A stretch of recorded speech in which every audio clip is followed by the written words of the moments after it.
बेटा ये लो 10 रुपये। हाँ चाची बताइए मैं क्या दूँ। बेटा लेना कुछ नहीं है, कल शाम को तुम्हारी दुकान से कुछ सामान ले गया था जिसके 470 रुपये हुए थे। मैंने तुम्हें 500 का नोट दिया था और तुमने गलती से 30 की जगह 40 रुपये लौटा दिया था, और ये बात मुझे घर जा कर के पता चली। मैं तो कल रात ही तुम्हारे 10 रुपये देने वापस आया था, लेकिन तुम्हारी दुकान ही बंद हो गई थी, इसलिए मैं अब आया हूँ। अच्छा, वैसे कहाँ रहते हैं आप? मेरा घर फातिमा हॉस्पिटल के पास है।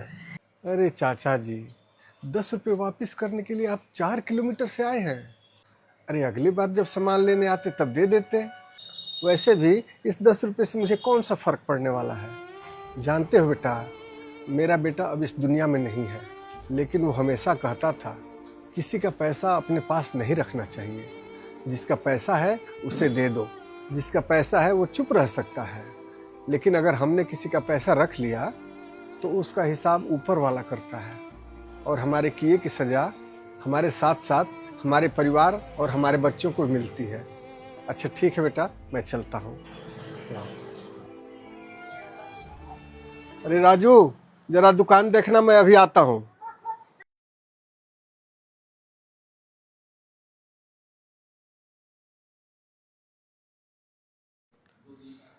अरे कैसे हैं अंकित भाई? अरे प्रेम भाई, आप यहाँ कैसे? मैंने तो आपका पेमेंट कल भिजवा दिया था। हाँ अंकित भाई, आपका पेमेंट कल मिल गया था, लेकिन मैंने जब हिसाब मिलाया तो उसमें 250 रुपये ज़्यादा थे। ये बात मुझे कल आपको बता देनी थी, लेकिन लालच में मैंने वो पैसे रख लिए। अरे प्रेम भाई, आप इतनी सी बात के लिए आने का कष्ट क्यों किए? अरे इसे अगली बार के पेमेंट में एडजस्ट कर लेते। अरे अंकित भाई, अगली बार किसने देखा है, इसलिए आपका पैसा लौटाना बहुत ज़रूरी था। ऊपर वाला जाने कब कैसे हिसाब चुकता करे, शायद इसकी सज़ा मेरे बीवी और बच्चों को भी मिल सकती है। इसलिए ये लीजिए अपने 250 रुपये। चलता हूँ। ठीक।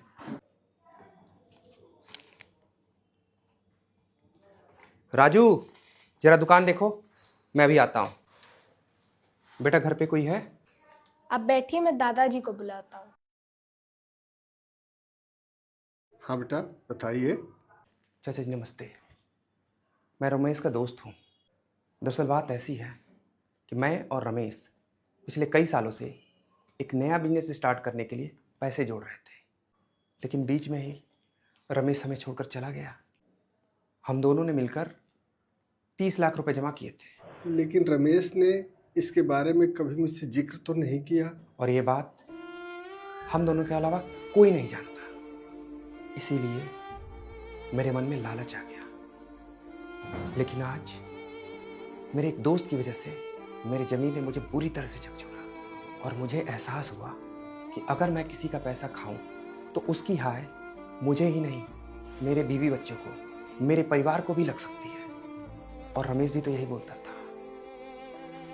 चाचा जी, ये लीजिए अपने 15 लाख रुपए।